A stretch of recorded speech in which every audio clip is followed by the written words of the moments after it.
زندگی کے اندر ایک نعمت انسان کے پاس موجود ہو تو وہ اپنے آپ کو بڑا طاقتور، وزادار، بردبار بنانے میں کامیاب ہو جاتا ہے۔ وہ نعمت ہوتی ہے یقین کامل کی اور استقامت کی نعمت۔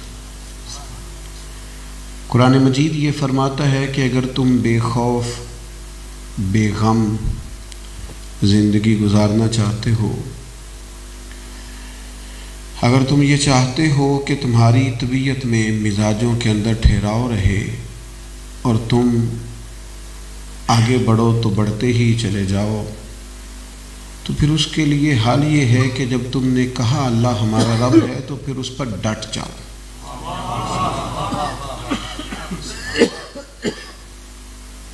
دنیا میں سب سے زیادہ کمزور وہ شخص ہوتا ہے جو یقین کا کمزور ہوتا ہے۔ یعنی صبح اس نے کوئی پروگرام بنایا تھا لیکن شام ڈھلنے سے پہلے نیا پروگرام بنا لیا۔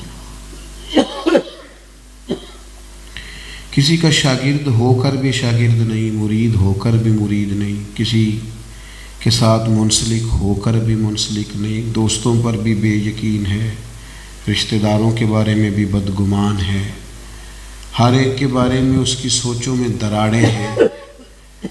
بے یقین آدمی کچھ نہیں کر سکتا۔ اقبال فرمانے لگے کہ غلام کی کوئی زندگی نہیں ہوتی، اس لیے کہ وہ اپنی مرضی سے کہیں جا نہیں سکتا، آ نہیں سکتا۔ عرب میں لوگ غلام خرید لیتے تھے، تو فرمانے لگے کہ یہ جو بے یقین آدمی ہوتا ہے نا، میری خواہش تھی آپ میری بات پر زیادہ توجہ دیتے، موبائل نے تو ادھر رہنا تھا، ہم نے چلے جانا تھا۔ یہ دو چار لوگ بنا رہے ہیں، انشاءاللہ یہ آپ کو دے ہی دیں گے، دے دیں گے نا جی، آپ لوگ اپنے پاس تو نہیں نہ رکھیں گے؟ نہیں، وعدہ کر لیا جی مسجد میں، ماشاءاللہ۔ اب باقی مطمئن ہو جائیں اور توجہ سے بات سنیں، ٹھیک ہے نا جناب؟ اقبال کہتے ہیں کہ غلام کی کوئی زندگی نہیں ہوتی۔ کسی کا غلام ہے، خریدا ہوا ہے، اپنی مرضی سے کچھ کر نہیں سکتا۔ بڑی تکلیف میں ہوتے تھے غلام، ہم نے سن رکھا ہے، پڑھ رکھا ہے۔ اقبال کہنے لگے یہ جو بے یقین آدمی ہے نا، اس کی زندگی غلام سے بھی زیادہ بری ہے۔ کہنے لگے سن اے تہذیب حاضر کے گرفتار، غلامی سے بدتر ہے تیری بے یقینی۔ یہ تیری طبیعت میں ٹھہراؤ نہیں، عقیدے میں پختگی نہیں، تیرے مزاج کے اندر استقامت نہیں، تو غلامی سے بدتر ہے تیری بے یقینی۔ اللہ فرماتے ہیں ان الذین قالوا ربنا اللہ ثم استقاموا فلا خوف علیہم ولا هم یحزنون۔ بے شک وہ لوگ جنہوں نے کہا اللہ ہمارا رب ہے پھر اس پر ڈٹ گئے، فرمایا ان پر نہ کوئی خوف ہوگا نہ وہ غمگین ہوں گے۔ اور دوسرے مقام پر قرآن مجید نے کہا ان الذین قالوا ربنا اللہ ثم استقاموا تتنزل علیہم الملائکہ۔ جنہوں نے کہا اللہ ہمارا رب ہے پھر وہ ڈٹ گئے، ان کی مدد کے لیے تو ہم فرشتے بھی نازل کر دیتے ہیں۔ لیکن قرآن مجید کی ترتیب کو یاد رکھنا ہے، پہلے ڈٹنا ہے، فرشتے بعد میں آئیں گے۔ ثم استقاموا تتنزل علیہم، پہلے تم نے ڈٹنا ہے، ذرا ڈٹ کے دکھاؤ پھر فرشتے بھیجتے ہیں۔ یہ تمہارا یہ خیال ہے نا کہ فرشتے آئیں گے تو ہم ڈٹیں گے، نہیں بھائی، تم پہلے ڈٹو، تم استقامت دکھاؤ۔ کوئی ٹھہراؤ ہو، وقت مطلب آتا جاتا رہتا ہے، حالات اوپر نیچے ہوتے رہتے ہیں، لیکن ہوائیں کی طرح کا مزاج نہیں ہونا چاہیے کہ آپ مطلب ہر وقت ڈبل مائنڈڈ ہوں، کر لوں کہ نہ کروں۔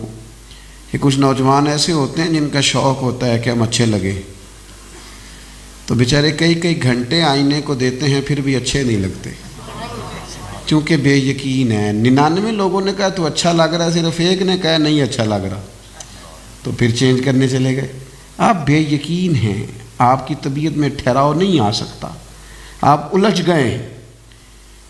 استقامت، یقین کامل، آپ کو عقائد اسلام پر، عقائد اہل سنت پر پورا انشراح صدر ہو، آپ کی طبیعت کھلی ہوئی ہو، اس میں ایسا نہ ہو کہ آپ خطابت کی دنیا میں تو بڑا عروج دکھا رہے ہیں اور نجی محفل میں کمزور کمزور محسوس ہوں، ایسا نہ ہو۔ آپ کے اندر استقامت ہو، آپ ڈٹے ہوئے ہوں، آپ یہ کہیں کہ میں خوش نصیب آدمی ہوں کہ مدینے والے محبوب کا غلام ہوں، آپ کہیں میں خوش نصیب ہوں کہ اللہ نے مجھے کتاب و سنت کا نصاب عطا فرمایا۔ ڈبل مائنڈڈ نہ ہوں، الجھے نہیں۔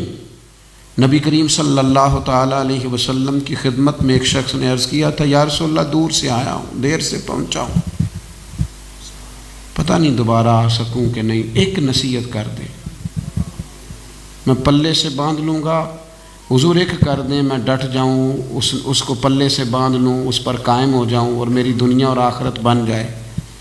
ایک ہی بات وہ کہا تھا نا، وہ کچھ لوگ اپنے رنگ میں لیتے ہیں نا صوفیاء کی باتوں کو، یہ والی بات ہے جو بابا بلے شاہ نے کہی تھی۔ انہوں نے کہا تھا، علم و بس کریو یار، کوئی اکو ہی حرف تینوں درکار، کسی ایک بات پہ ڈٹ جا، عمل تو کرنا، ساری زندگی گزر گئی، کرنا ہے نہیں کرنا، چلنا ہے نہیں چلنا، میں مطلب ٹھیک ہے کہ نہیں ٹھیک، الجھا الجھا اور بکھرا بکھرا سا اس کا خیال، غلامی سے بدتر زندگی۔ تو نبی کریم علیہ السلام کی خدمت میں صحابی نے عرض کی، یا رسول اللہ کوئی ایک بات بتا دے میں عمل کروں اور میری دنیا اور آخرت بن جائے۔ تو حضور کو تو اللہ نے جوامع الکلم عطا کیے ہیں نا، محبوب تو بات کر کے چھوڑ دیں تو ساری زندگی تشریح کی جائے تو ختم نہیں ہوتی۔ فاضل بریلوی کہتے ہیں، تیرے آگے ہیں یوں دبے لجے فصحاء عرب کے بڑے بڑے، کوئی جان منہ میں زبان نہیں بلکہ جسم میں جان نہیں۔ حضور کوئی ایک بات، زیادہ نہیں میں یاد رکھ سکتا، کمزور حافظے کا آدمی ہوں، پتہ نہیں آ سکوں کہ نہ، تو محبوب نے ایک بات بیان کی جس میں دنیا بھی بن جائے اور آخرت بھی۔ حضور فرمانے لگے، جب تم نے کہا نا کہ اللہ میرا رب ہے تو بس پھر اس پر ڈٹ جا، اس پر قائم ہو، استقامت ٹھہراؤ۔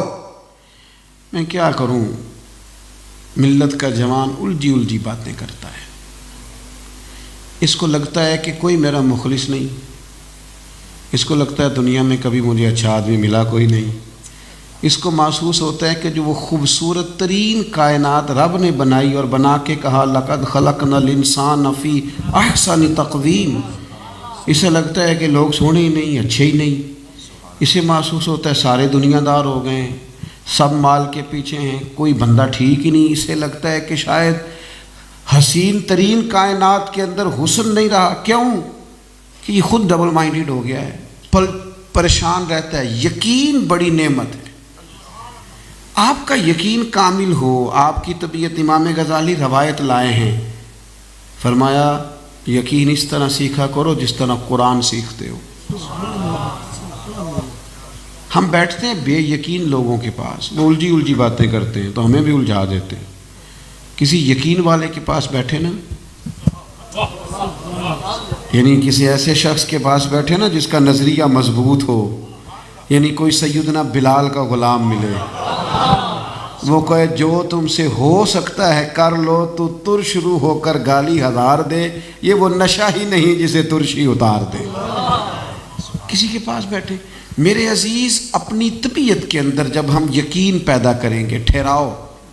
اعلیٰ حضرت بریلوی رحمۃ اللہ، میری طرف دیکھ رہے ہیں نا ماشاءاللہ، اعلیٰ حضرت بریلوی رحمۃ اللہ علیہ کی پوری زندگی کا مطالعہ کریں نا تو فاضل بریلوی نے اپنے قلم سے، اپنی گفتگو سے، اپنے خلفاء سے، اپنے مریدین سے، اپنے سلسلے سے ایک ہی بات کا سبق دیا ہے کہ عقائد کے معاملے میں ڈٹ جاؤ، فکریں مضبوط کرو، توانا رہو گے۔ دیکھیں نا، نظریے کی بنیاد پر عمل ہوتا ہے۔ آپ کی جس طرح کی سوچیں ہوتی ہیں نا، اس طرح کا انسان عمل کرتا ہے۔ بلکہ حدیث میں تو فرمایا اللہ بندے کے گمان کے قریب ہوتا ہے۔ تو جب ہمارے نظریات ہی کمزور ہوں گے، یعنی ایک بندہ صبح ارادہ کر کے نکلا ہے کہ مشکل ہے مجھے کوئی کام ملے، تو جب آپ نے ارادہ ہی ٹھیک نہیں کیا، اگر آپ کا ارادہ ٹھیک ہوتا کہ میں نکلا ہوں جدوجہد کرنا، کوشش کرنا، باہر جانا، یہ میری ذمہ داری تھی، مجھے سستی نہیں کرنی چاہیے، اگر آپ نکلے ہیں اور بھروسہ اللہ پہ کر کے نکلے ہیں تو نبی کریم علیہ السلام نے فرمایا تم رب پہ بھروسہ کر کے نکل جانا، جس طرح وہ پرندوں کو روزی عطا کرتا ہے نا، تمہیں بھی عطا فرمائے گا۔ پرندے کو پتہ ہوتا ہے میں نے کس دفتر میں بیٹھنا، جا کے کس فیکٹری میں کام کرنا، پتہ ہوتا ہے پرندے کو، وہ نکل جاتا ہے، صبح شام لوٹتا ہے تو اللہ تعالیٰ اسے پیٹ بھر کے روزی عطا فرماتا۔ تو یقین کامل کی دولت، استقامت، آپ کی طبیعت کا ٹھہراؤ، آپ کو انشراح صدر ہو، یقین کامل ہو کہ اللہ کا فضل ہے، میں نے جس راہ کا تعین کیا ہے وہ رستہ ٹھیک ہے، پھر آپ کے لیے عمل کرنا آسان ہو جائے گا۔ لیکن اگر ساری زندگی انسان بے یقینی گزار دے، نبی کریم صلی اللہ تعالیٰ علیہ وسلم نا حضرت مولا علی شیر خدا رضی اللہ تعالیٰ عنہ کی تیمارداری کے لیے تشریف لے گئے۔ حضرت علی بہت علیل تھے، نکاحت بظاہر کچھ زیادہ ہو گئی، مسند امام احمد بن حنبل میں یہ روایت موجود ہے۔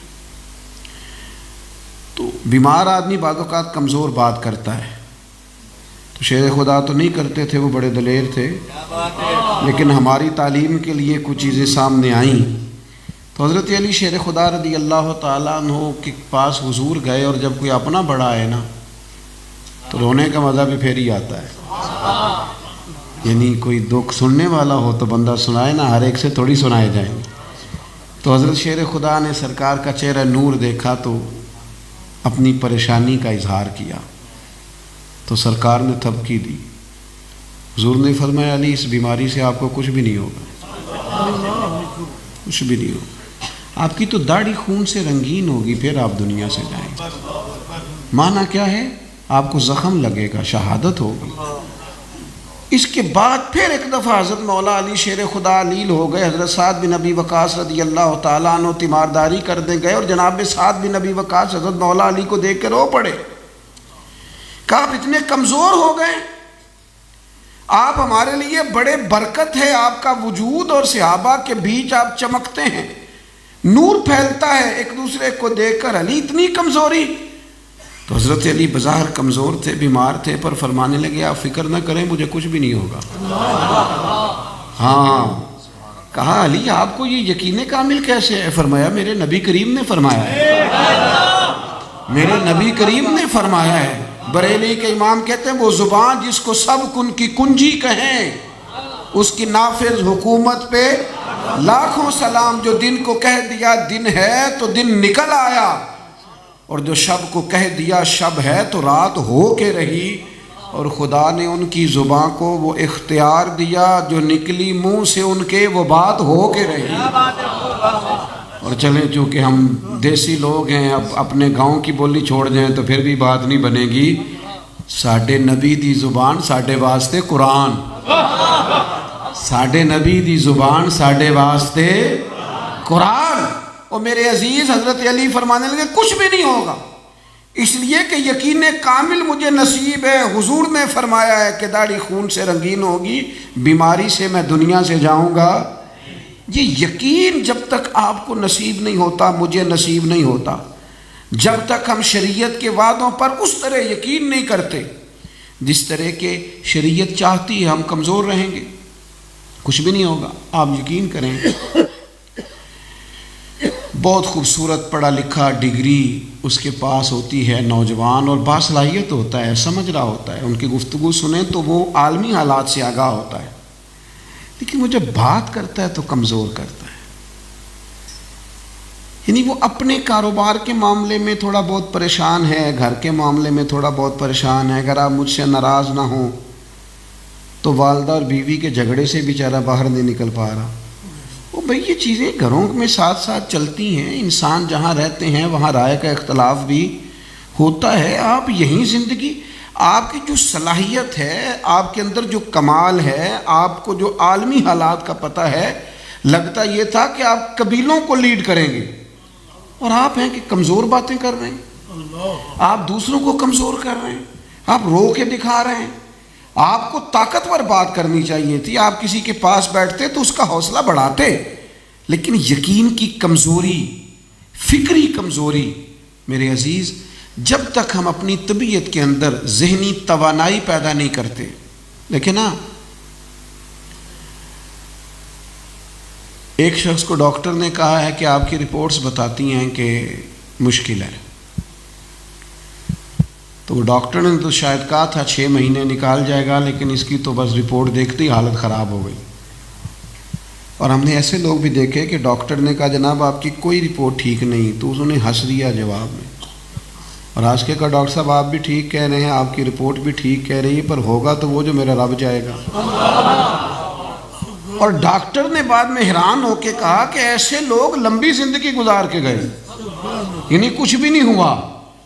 اور پھر ان سے جب ڈاکٹر سے دوبارہ ڈسکس ہوئی تو پھر انہوں نے کہا نہیں ایسے کیس بھی ہم نے دیکھے ہیں، کبھی کبھی ایسے کیس بھی آتے ہیں کہ رپورٹس کچھ بتا رہی تھیں لیکن اللہ کو کچھ اور منظور تھا. آپ کا بھروسہ، آپ کا توکل، آپ کا اپنے رب کی یاد ذات پر یقین کامل، رسول پاک کی محبت میں آپ کی طبیعت کا گداز ہونا، صحابہ اور اہل بیت کا دامن ہاتھوں میں ہونا، اولیاء اللہ اور صوفیاء جن کا بنیادی کام ہی لوگوں کو اللہ سے جوڑنا ہے، ان کی زندگیوں سے فیض یاب ہونا، یہ جب تک انشراح صدر نصیب نہیں ہوتا. آپ دیکھیے نا اعلیٰ حضرت بریلوی رحمۃ اللہ تعالی علیہ جب بھی کلام کرتے ہیں انہوں نے کوئی بالکل نارمل حالات نہیں دیکھے تھے، سب کچھ ساتھ تھا، غیر منقسم. ہندوستان کے اندر سارے مسائل ساتھ تھے، گھر تھا، بچے تھے. اور پھر فاضل بریلوی افتاء کا کام کرتے تھے. بہت زیادہ دلائل کی دنیا میں رہنے والا آدمی تھوڑا بہت اس کے مزاج میں خشکی آ جاتی ہے، لیکن یہ کمال ہے کہ سارا دن افتاء کا کام ہوتا ہے، اور جب رات کو لکھنے بیٹھتے ہیں تو یقین کا عالم یہ ہے، کیونکہ پوچھتا ہے کہ شیخ اتنے تازہ دم کیسے ہیں، تو فرماتے ہیں ان کی مہک نے دل کے گنچے کھلائے، وہ جس راہ چل دیے ہیں کوچے بسا دیے ہیں میرے کریم سے گر قطرہ کسی نے مانگا، دریا بہا دیے ہیں دربے بہا دیے ہیں. اور فرماتے ہیں یہ دیکھو نا یار، یہ ہونا چاہیے نا، محفل نعت صرف وہ نہیں ہوتی جس کے اندر بہت سارا مجمع ہو، محفل نعت وہ بھی ہوتی ہے جب رات کو کوئی نہ ہو، میں ہوں اور نعت ہو.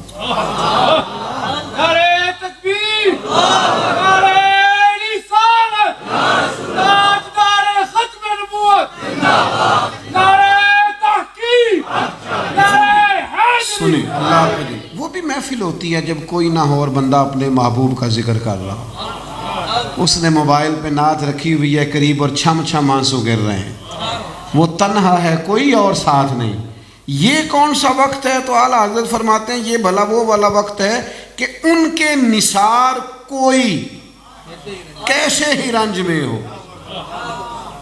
اب میں زیادہ تشریح نہیں کر سکتا، اگر کوئی شاعر مزاج آدمی بیٹھا ہے تو وہ اس کو خود ہی بھانپ لے گا.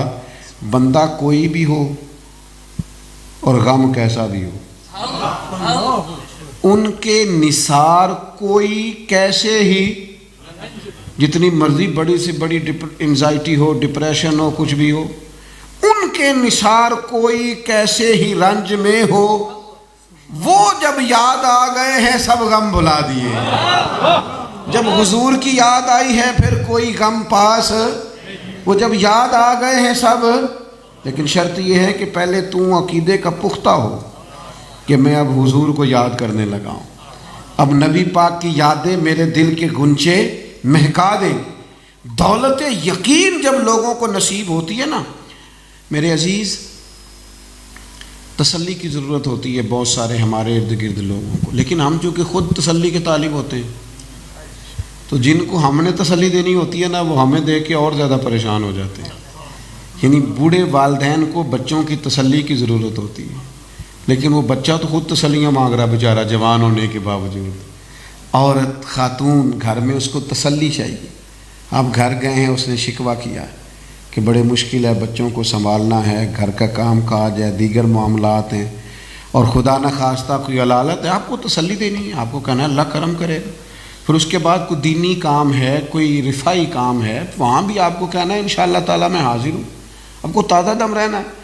لیکن جب آپ ہی یقین کامل کی دولت سے محروم ہیں تو وہ جو آپ کے ارد گرد لوگ ہیں وہ اور زیادہ مشکل کا شکار ہو جائیں گے. میں نے دیکھا ہے لوگ لوگوں کو کمزور کر رہے ہوتے ہیں، او بھائی بڑے مشکل ہیں، بھائی اللہ ہی خیر کرے۔ میں ایک دن مجھے کہیں سفر پہ جانا تھا تو میں نکل رہا تھا، تو ہمارے ہاں نا آپ کو پتہ ہے ہمارے ملک میں سب سے زیادہ تبصرہ ہوتا ہے، اور میں اکثر کہتا ہوں اگر تبصروں سے کوئی ملک ٹھیک ہوتا تو سب سے پہلے ہمارا ہونا تھا، اتنے اچھے ہم تبصرے کرتے ہیں۔ ہر آدمی کی جیب میں موبائل ہے، ہر بندے کے پاس اندر کی خبر ہے۔ میں تمہیں بتاتا ہوں اصل بات کیا ہے، او بھائی تو چھوڑ دے، تو تیرے والا جو کام نہیں وہ تو نہ کر، لیکن سبھی کے پاس خبر ہوتی ہے، سبھی کو پتہ ہوتا ہے، سارے جان رہے ہوتے ہیں، عالمی حالات کا پتہ ہوتا ہے۔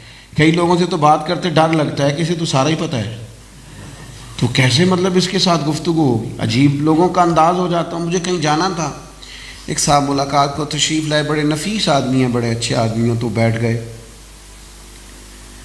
اب ان کو بیٹھنا تھا اور مجھے جانا تھا، میرا خیال تھا کہ چلنا چاہیے، ان کا خیال تھا کہ اب گفتگو کا کوئی موضوع تو ڈھونڈا جائے تو بیٹھیں گے۔ مجھے کہنے لگے ملک کے حالات کیسے ہیں؟ میں نے کہا بہت اچھے ہیں۔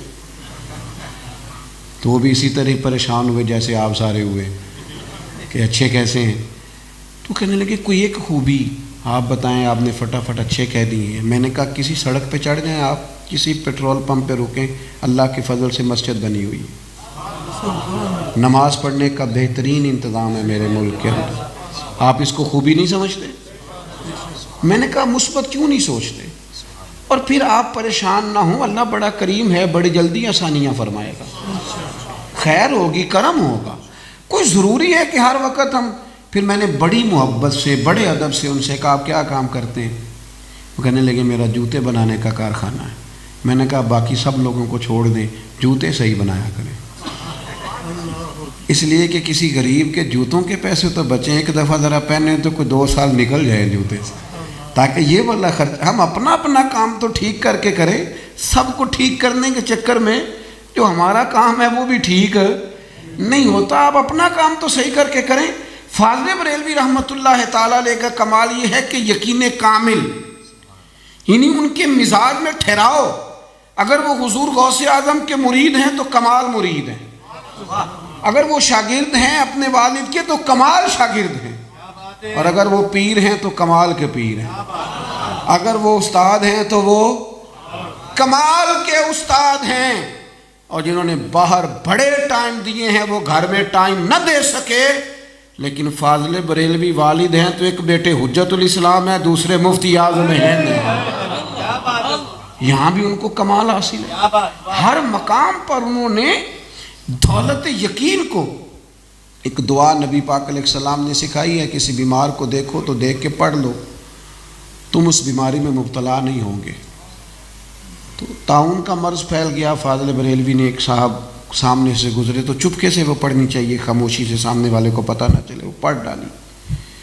تو بعد میں کچھ تکلیف منہ میں ہوئی تو کچھ لوگوں نے آ کے کہا آپ کو طاعون ہے، فرمانے لگے سارا کچھ ہو سکتا ہے، یہ نہیں ہو سکتا، کیونکہ حضور نے فرمایا ہے، اور نبی پاک علیہ السلام کے فرمان پر میرا یقین اتنا مضبوط ہے کہ سب کچھ ہو سکتا ہے، یہ مرض مجھے نہیں ہو سکتا۔ کہا جناب لگ رہا ہے، فرمایا کوئی مجھے مسواک لا دے۔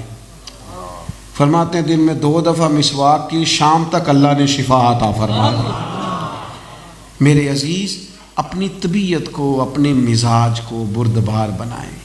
یقین بہت بڑی دولت ہے، نعمت ہے، اور جب ہم یقین والے ہوتے ہیں پھر ہم لگ جاتے ہیں، پھر ضروری نہیں ہوتا کہ انسان کامیاب ہو کے آئے، پھر میدان میں اترنا ضروری ہوتا ہے۔ اگر آپ زیادہ توجہ کریں تو ایک بات کرنی ہے آپ سے، جتنے انبیاء کرام علیہم السلام دنیا میں آئے ہیں نا، سارے کامیاب گئے۔ میں نے کہا تھا آپ زیادہ توجہ کریں گے تو میں بات کروں گا۔ جتنے انبیاء علیہم السلام دنیا میں آئے سارے، لیکن آپ نے سنا ہوا ہے کسی کا کلمہ چند لوگوں نے پڑھا، کسی کا چند 100 نے پڑھا، پر نبی کامیاب گئے۔ وجہ کہ اللہ نے جو ان کے ذمے کام لگایا تھا وہ کام انہوں نے ڈٹ کے کیا ہے، یقین کامل سے کیا ہے۔ ہمارے ذمے جو کام ہے وہ ہم نے ذرا ڈٹ کے کرنا ہے، یقین کی دولت کے ساتھ۔ ہدایت تو اللہ کے دست قدرت میں ہے، جب چاہے جس کا دل پھیر دے۔ ہم کیا کرتے ہیں، ہم اپنا کام بھی یقین سے نہیں کرتے، کمزور کام کرتے ہیں، کمزور، اور کچھ لوگ تو کچھ کرتے ہی نہیں اس لیے کہ بے یقین ہوتے ہیں۔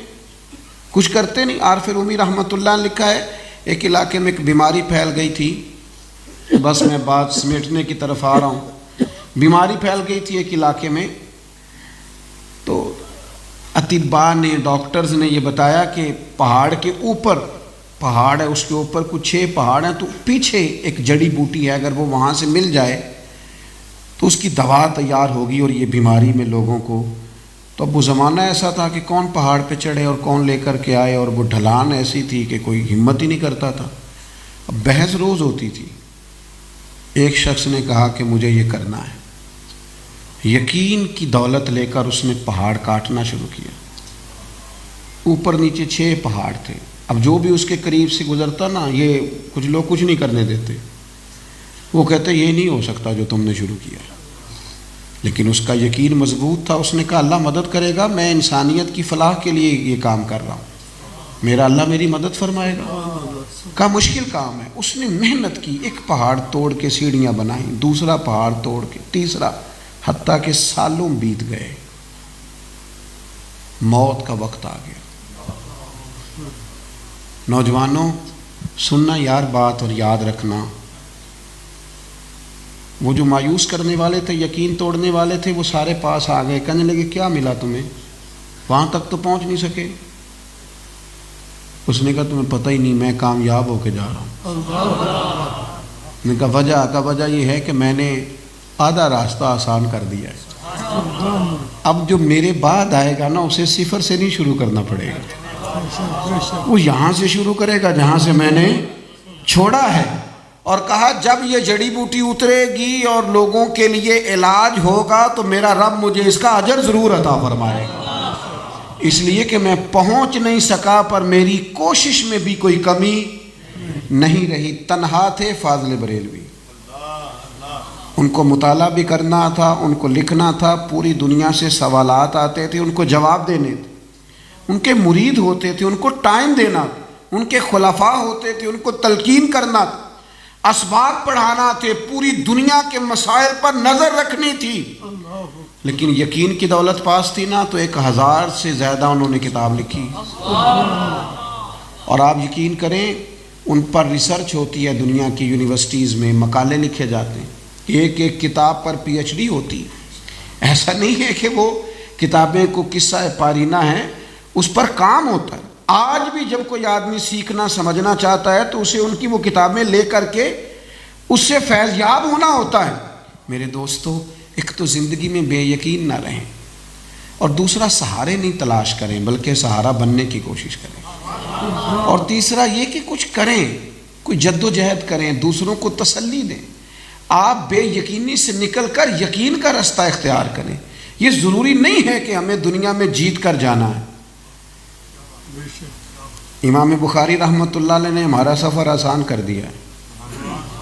زندگی لگائی انہوں نے، 62 سال عمر پائی، زندگی لگائی بخاری شریف جمع کر کے ہمیں دے دی، لو قیامت تک پڑھتے رہو، مسائل نکالتے رہو۔ کوئی کام تو کیا نا بھائی۔ اعلیٰ حضرت بریلوی رحمۃ اللہ علیہ ہوں یا اس سے پہلے کے محدثین ہوں، مشائخ ہوں، بزرگ ہوں، ایک ان کی زندگی کا مشن تھا کہ وہ امت میں یقین پیدا کرتے تھے۔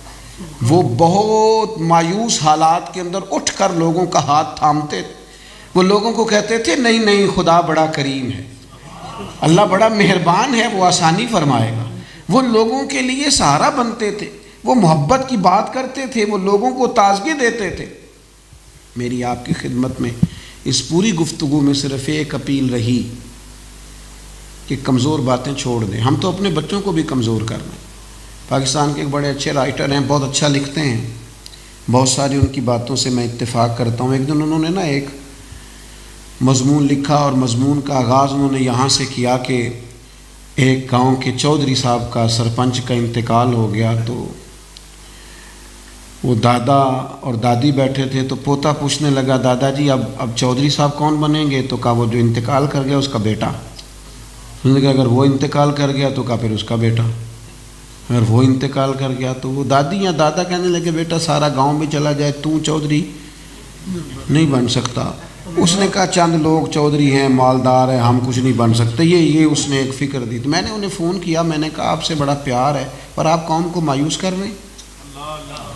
آپ میری ملت کے جوانوں کو کہہ رہے ہیں تم چودھری نہیں بن سکتے، آپ نے غلط بات کی ہے، یہ درست نہیں ہے جو آپ نے کہا، آپ میرے ساتھ چلیں، میں غریبوں کے بچے چودھری بنے ہوئے دکھاتا ہوں آپ کو، آپ میرے ساتھ چلیں، بس ان سے کہو دیار عشق میں اپنا مقام پیدا کر، تو نیا زمانہ نئے صبح و شام پیدا کر، اور میرا طریق امیری نہیں فقیری ہے، پتر خودی نہ بیچ غریبی میں نام پیدا کر۔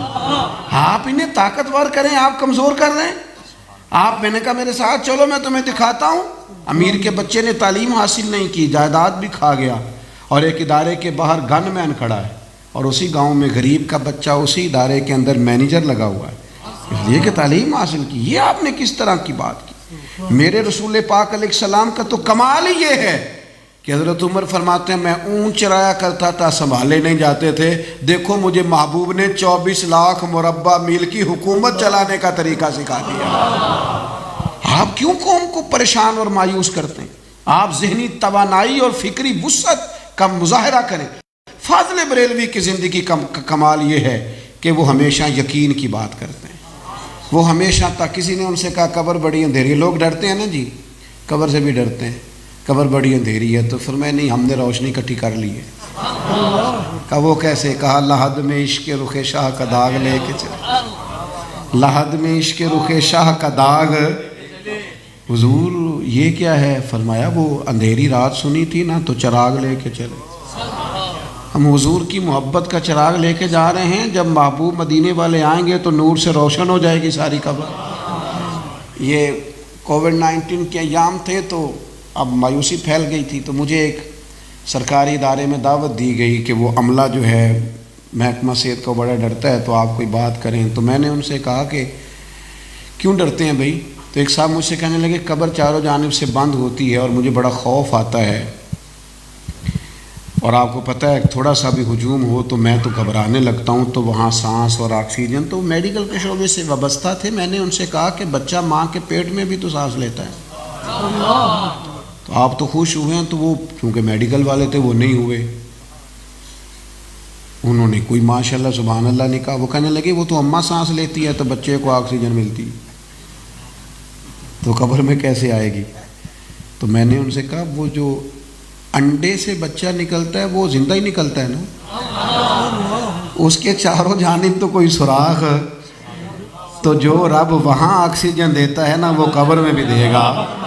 اور میں نے کہا یہ مومن کی قبر ہے، مومن کی قبر، مومن کی قبر کھڈا نہیں، مومن کی قبر روضۃ من ریاض الجنہ ہے، جنت کے باغوں میں سے باغ۔ یعنی ایک رکنا ایک منٹ روک کے سوچنا کہ مرنا ہے تو نیچے باغ ہے، اور باغ بھی معمولی نہیں، جنت کے باغوں میں سے باغ، اور باغ ایسا شاندار کہ آنکھ کھلے گی تو پہلی زیارت ہی مدینے والے محبوب کی نصیب۔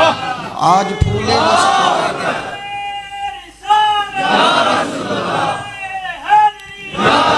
تو بھائی کیوں ڈرتے پھرے؟